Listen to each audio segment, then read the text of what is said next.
quite a lot, right? In 2017, it happened. I'm not sure how many of the people are still remembering.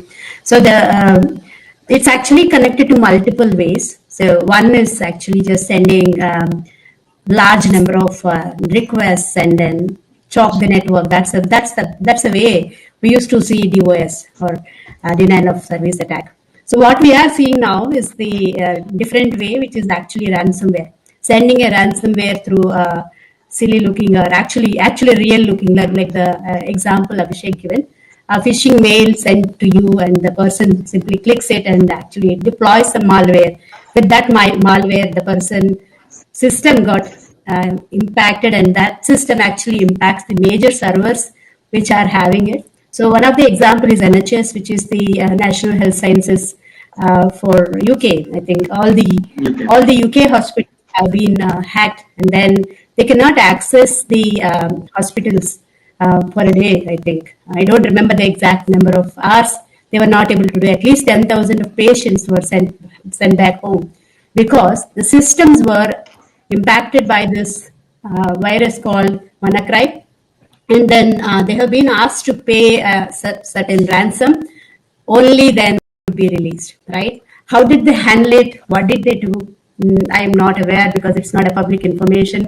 But the point of inference here is that there is a possibility when you are clicking a mail which is actually looking suspicious. It always looks like actually it's similar, like it's a Nike, but it is not Nike. It is NLKE, right? You see that logos coming up with different titles. It's almost similar to that. When, for example, the title what you are seeing is flow.bz, it could be FI instead of FLO or .bz. It could be F1000R.bz, and it looks similar. And people might think that it is the same website, and they end up reaching there, and practically the system got hacked. Right, so that is the kind of what we can say mechanisms which are coming in. It is not just one technology. It's not just phishing. It is also sending a mail which is proof, and there is a malware is attached. And there are in some areas when it is related to collecting the data, it actually sits on the system and keep on collecting. You might remember the old story of Target, which is what I quickly got it now in my mind. It's where a fridge got attacked, and actually it attacked the POS system and started collecting millions of the credit card information, and then that was posted public. Right? There are multiple things attached to it. One is the virus which came through USB, and the vulnerability within the refrigerator, and the vulnerability in the system which is idle, and the protection system which is actually your SIM. Even though the attack was detected, they didn't take. So there are a lot of things which connects to this kind of what we can say the attacks, a chain of what we can say systems which happen. It connects back to Pradeep, your initial point. These kind of things are target attacks. These are not some mature games. These are targeted. Sometimes targeted to a company, or sometimes they are targeted to a nation. Sometimes it's politically motivated. Absolutely right. And let me go on a different tangent. Are you working from home at the moment? So is the gentleman who walked around behind your back and is playing with the Jula your husband? But jokes apart, let me now move on to Abhishek. Abhishek, Satya, oh, that's all right, Satya. This is my way of joking. So, Abhishek, now Satya talked about ransomware. Satya talked about malware. Let me go to a recent example of colonial pipelines in the US, which was gas pipelines. They were the subject of a ransomware attack. And the bounty or the ransom which was asked was a couple of $100 million in bitcoins. In order to safeguard themselves, because this pipeline attack actually stopped the flow of oil in certain states of US and caused a big crisis, they paid up the ransom amount in bitcoins. Later on, we found that FBI was successfully able to access the digital wallet of the people who were behind ransomware and recover their amount. Now, what does this tell you? And also, what they found was that how the cyber criminals were able to access it was through one single weak password in the system. So, what does this tell us about the current state of play of industry? Do you think industry is prepared? And what do you think is the state of play in India? This we are talking about the Western To countries be where supposedly there could be a much higher level of awareness of cybersecurity. But what are your thoughts? uh, to be very honest to Mr. Pradeep, I had been working across the globe and getting projects. 99% of the projects have come to us directly, and we haven't pitched, so that's quite good.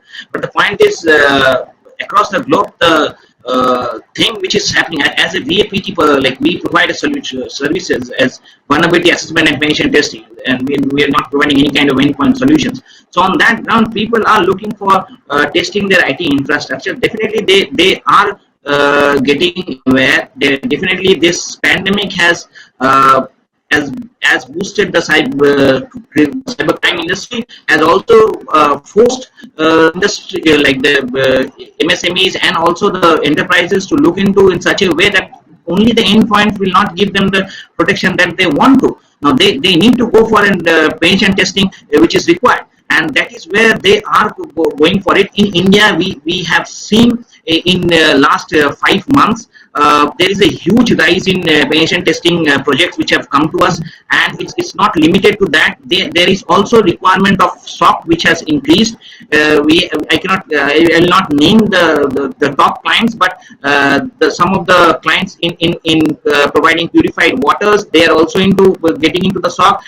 Big clients of like the banking industries in Bhutan is our clients. So these people are looking for the SOC services as well. They want those things to be monitored in a real time basis. And as we are joined up with one of the like Israel-based companies, so it's given an extra advantage to us as well to provide this kind of a solution. But as a whole, to your answer is yes, they are getting prepared, but they were not as much prepared previously before the pandemic, because before the pandemic, there were incidences. On an average, it normally takes 48 hours to understand that there is an incident and that incident has happened. Now, looking into that, during the pandemic, people were working from home. They knew that they are opening up spaces or gaps where the hackers can get into. Now, on focusing on that, people like companies have prepared themselves. They had gone for this penetration testings of their IT infrastructures. Companies who haven't been looking into, they have been hacked and their details have been shared. They had paid amounts in like cryptocurrencies as that are not traceable. They had been on this ground. So they are like, if they are not doing it willingly, they are being forced during this period of time. Okay, let's move across to Satya. Satya, in IT, risk management is a defined methodology. Do you think we can set up a risk management framework for cybersecurity? Yes, I think it started with risk management, right? So initially, we are all like compliance guys, right? So now it's happening in the other way, that we have been considered as the enablers, or security should be along with the board or should be part of the the leadership group, etc. Otherwise, the majority of the time, what we were doing is managing compliance and managing the risk. Okay, do the assessment, wherever the gaps are, call the auditor, check the gaps, fill it, comply it, signed off, done. Right? That used to be the case. Today, I think it's actually more than the checklist-based approach what we were following on the risk. The approach is changing in a way of all the way to from the design to the implementation, right? So that is the way we should be progressing. I think there are a lot of organizations that are progressing already. Think about the cloud, right? So now if you are actually logging in or moving your systems to cloud, I think what you check is, what am I moving? Am I moving the critical assets, or am I moving the junk in the junkyard? I think first of all you need to know which are the crown jewels and which require to be encrypted, which doesn't require to be encrypted, etc. Rather than just moving everything onto the cloud, right? That's the idealistic principle. It's not that is what is happening, right? So the key note why I'm calling this out is conducting a risk-based study of the assets which you are handling, whether it is on cloud or on-prem or anywhere. I think that helps it addressing the controls which you are fitting in. Otherwise, you might be actually adding multiple layers of controls for actually the garbage, rather than and leaving the crown jewels in the hallway, right? There is a chance, and you don't know because that's not discovered at all. And when you are thinking about these concepts like cloud, you have tons of data lying there. And how do you discover? If you can't discover, then what you can protect, right? If you are protecting, are you protecting the right assets? It's all based on your criticality and the risk that is connected to it. I think that's where the study of risk is more important in the today's situation than the previous times. That time we used to think in the angle of business process risk. When I started my journey in information security 16 years back, so it's all about list down the business process. What are the major risks? Where are the areas you need to implement the controls? And then, as I said, go by the checklist. Now, you need to also understand what are the critical assets you need to handle, whether it could be people, technology, and the process. Identify that and apply the controls. It could be something like, as Abhishek mentioned earlier, vulnerability testing, application security testing during the development stage rather than the penetration testing post-production. You can't do that. You can't take a risk of taking down an application just like that. Now you need to actually better do the design and verification before, so that you can reduce that risk at the early run. So that's one of the angle. And as I said, for data security, doing the discovery and then protect it, do the encryption or masking, so that you can handle it appropriately, right? So all connects back to, and one more is zero trust. You can't give access to everyone. Now, earlier we used to have multi-layer networks, right? You have a trusted network, untrusted network, and then DMC, right? What is trusted network today? There is nothing called trusted network. Everybody is everywhere, right? So in that situation, only thing works is zero trust. So if you are going to zero trust, then you need to actually validate every access coming in. Does it mean that everybody has to go through MFA? That will be too costly, right? So then you need to go by a risk-based approach, give them minimum access, and anything above that, ask for challenging questions. It could be additional authentication or out-of-band authentication, anything like that. So I think there are multiple methods to handle it, but core lies in the question what you raised, the risk-based approach. Okay, so now moving on to Abhishek. One of the things which Satya did not mention was insurance. Insurance is a very well methodology of managing risks. What about cybersecurity insurance? Is cybersecurity insurance available in India? And if yes, no, how high does cybersecurity insurance rank in terms of importance? Thank you, Mr. Pradeep, for asking this. Thank you, Mr. Pradeep, for asking this question. To be very honest, we in our project, what we do, we mention that we provide 70% cyber insurance attached to the project what we do. So that comprises that if any incident that happens, and that is on the scope of the work, and we have done it, and we have certified that it is fully prevented and all the gaps are being closed. If still anybody can access it and the data is locked, we will pay you back 70% of the amount, and we term it as cyber insurance. But that's not the actual term of insurance in that sense. Yes, there are companies which provides cyber insurances in India. There is also companies which are in association with the banks and providing this kind of cyber insurances. There are premiums that the companies do pay, and that is very much important in this aspect. Cyber insurance, as from I have heard this cyber insurance term in way back in 2015-16. I attended a conference, and at that point of time, one of the person was there in a panel discussion from an insurance, cyber insurance background, which company only provides cyber insurance. That's very important. That's the need of the hour.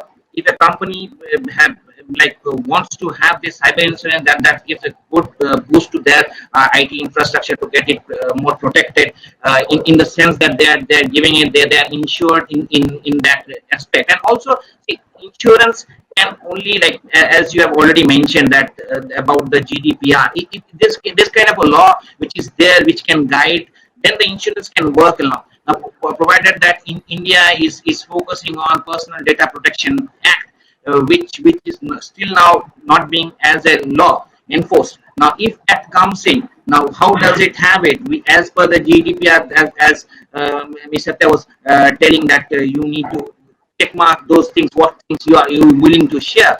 Now you have that things that you want to share to the companies, and there are penalties if they are not adhering to those laws. Now, if that is there, then this insurance will be much more helping both the parties, also the customers as well as the companies, and they're getting insured.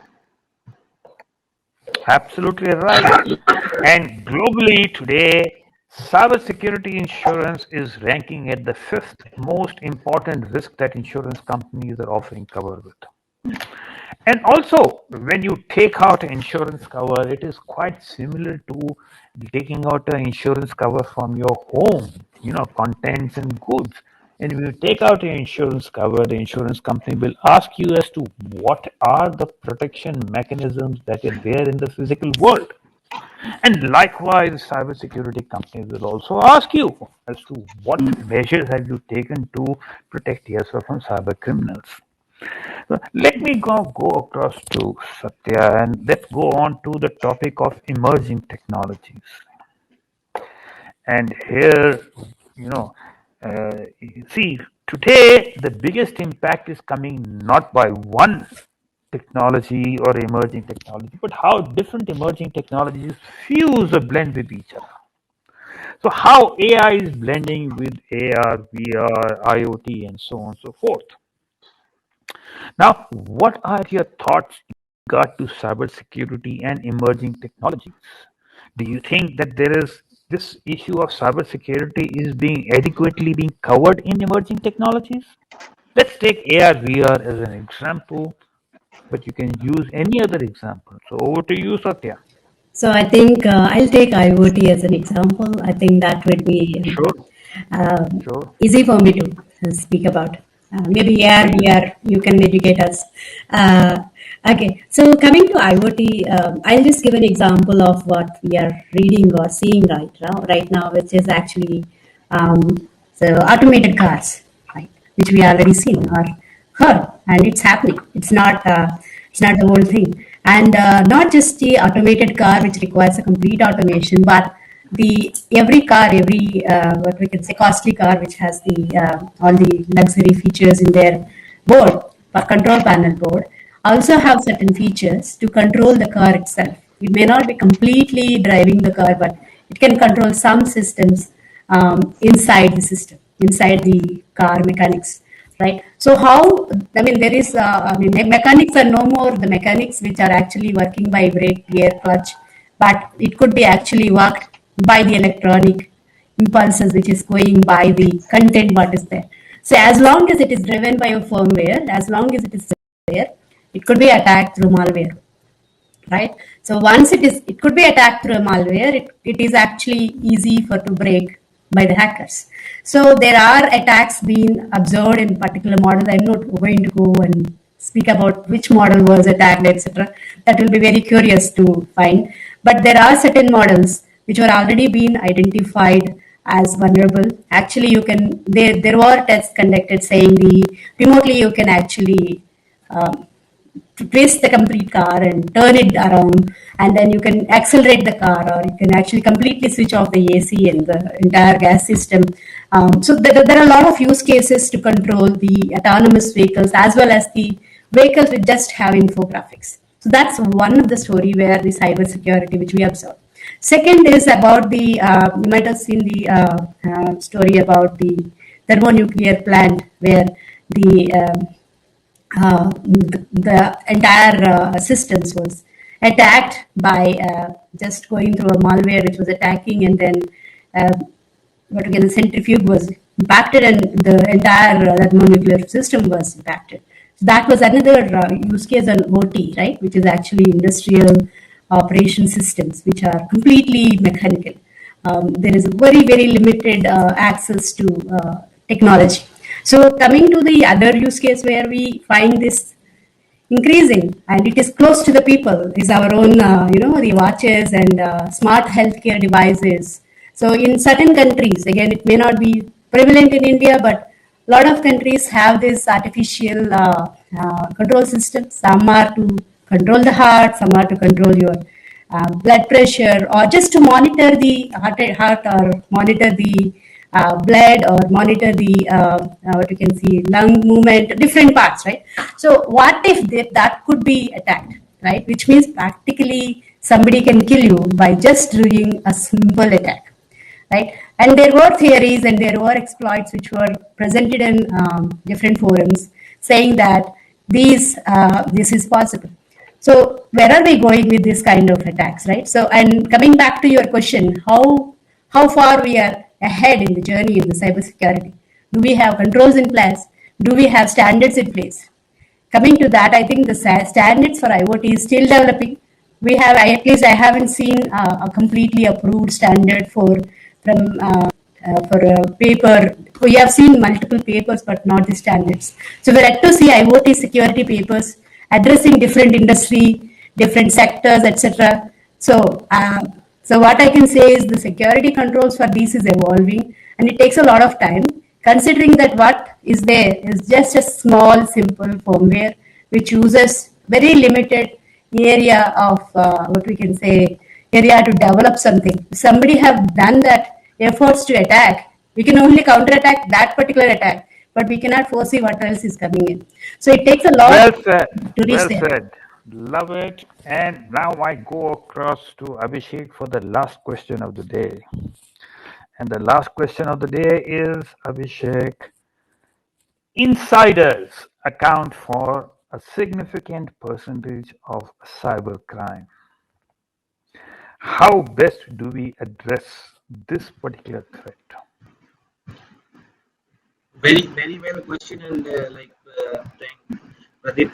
The point is everyone is struggling to prevent that. Okay. I don't think anybody have mastered that, but yes, preventive actions, and as Mr. Satya was telling that you need to have that zero trust in your mind, right? And you should practice that. So until unless you have that, you won't be able to do so. Insiders definitely have that. There is there accounts to multiple one data being leaked. But the point is, as per the going with the compliances, as we go through 27,001 compliances, there are standards that need to be followed. But still, companies get those standard certificate, but they don't adhere to, or even they cannot prevent the entire loss of it. But yes, zero trust should be followed, and minimum access to the critical data should be maintained. Understanding the security posture of the company is important, so that we can understand that, like as a security prospect, I might say, and then give the proper training to those people who are accessing to those critical data, and segregating those people who are not accessing those critical data. I think this kind of simple policy, but it needs to be more stringent. The standards are there, but it's not completely preventive, or preventions can be done on that end. Thank you very much. And I was delighted with both the speakers, with the lady who is acknowledged as among the top 10 female technologists in India, and also Abhishek, who gave very good examples from a global perspective. In summing up today's discussion, all I would say is that we are increasingly living in a tech-enabled world. There is a digital layer which is coming on top of the actual person or an object. For humans, the digital twin is something like an avatar or a hologram as we go more and more into the digital world. From an enterprise perspective, digital twin is an exact replica of the physical object. And when you combine IoT and sensors, you can transmit information from the real object to the digital twin, which helps you in tracking current performance and predicting future performance. But my object of telling you all this is that would you, in your home, leave all the doors and windows open? Would you Yes. leave your key with all your neighbors, friends, and everybody else known to you? Then why would you want to do that in the digital world where you are spending more and more of your time today? And with that, ladies and gentlemen, this is Pradeep from Sydney signing off. Please give a big round of applause to our speakers, both Satya and Abhishek, who gave some excellent thought leadership. So back to you, Sneha, and this is bye from Sydney, Pradeep signing Thank you off. so much, sir. But before I let you go, we do have one question from the audience, and Prasad has been asking this question, so I'm going to Yes. take this. If any of you would feel free to answer. What measures, I'm guessing what measure steps can be taken to protect privacy as big tech companies have all our data? Is there any way to protect individuals from cyber attacks? What researchers are going on this? This is an excellent question, and this is very, very topical. And I would want both of the panel members to respond with their perspectives. Satya, you first. Okay, so what measures can be taken to protect data privacy? Okay, Right. What good. we're talking about is the fangs of today. They know more about us. If you Google about yourself on Google, you will find information which even you don't know. But Right. over to you. Yes. So let me start with the privacy, right? So privacy is actually like a now I think I see in the other angle, right? So private information of a person is actually a commodity for other person or other company, right? That's what which we are observing. It could be I don't want to name, but there are a lot of organizations which use our data to run it analytics, and that analytics will become insights for them to run their businesses. It applies on Facebook, it applies on Google, it applies on almost many search engines which uses our tracks, right? What you do, what you purchase, what you searched earlier, what did you did yesterday morning, today, right? So you will be surprised to know what is being collected from you. That's one, right? So once it is being collected, great, they are collecting. What can they do with it, right? You might have seen the latest penalties which Facebook and Google paid. I don't want to state the numbers, but that applies not for them but also others. Just to tell everyone, saying, guys, they are being penalized for using it for other purposes. But does it mean that it is going to protect us as an individual? Coming to the individual organization, you are speaking out for the personal aspect, how the companies can manage it, right? So the first aspect is when a company, as an organization, you have to deal with three things. One is you want to increase the consumer coming towards your door more and more, and so you require this marketing analytics. You can't get rid of it. You want to know the habits of the person so that you can sell exactly what the person is looking for, which kind of lipstick or which kind of dress and which kind of material I can sell to the same person. I think that requires certain analytics, right? That requires, to do that, you require certain data which you need to collect from it. So the implication here is all about, as I said, purpose and consent. There are many others. There are many other principles. I'm not going to tell this privacy class now, but the point is the purpose. What is the purpose you signed up for? and what is the privacy implications you have. The purpose here is that you are here to buy something.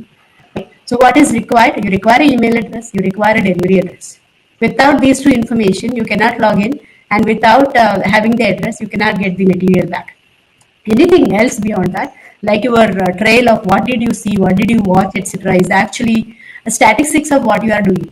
Your personal preferences, called user preferences, etc. So, and profiling, as I think earlier we mentioned, social profiling. All this is back-end work which happens as called as a research or analytics, right? To address that, companies are approaching different mechanisms called as pseudonymization, which is actually, and anonymization. What does it mean is, as long as it is actually treated like, for example, there are four people here. Instead of calling Satya, you can say a girl in orange, right? A lady in orange. Um, or out of the four, if you want to, I have to call Abhishek, a person who is wearing a suit, a man who is wearing a suit. You anonymized it, but you are still able to identify that person, right? So there are particular mechanisms where you can't personally identify. At the same time, you can still do certain kind of analytics. So there are mechanisms available. They are not simple as the way I explained. So that these are the two mechanisms people are using. Another one is masking.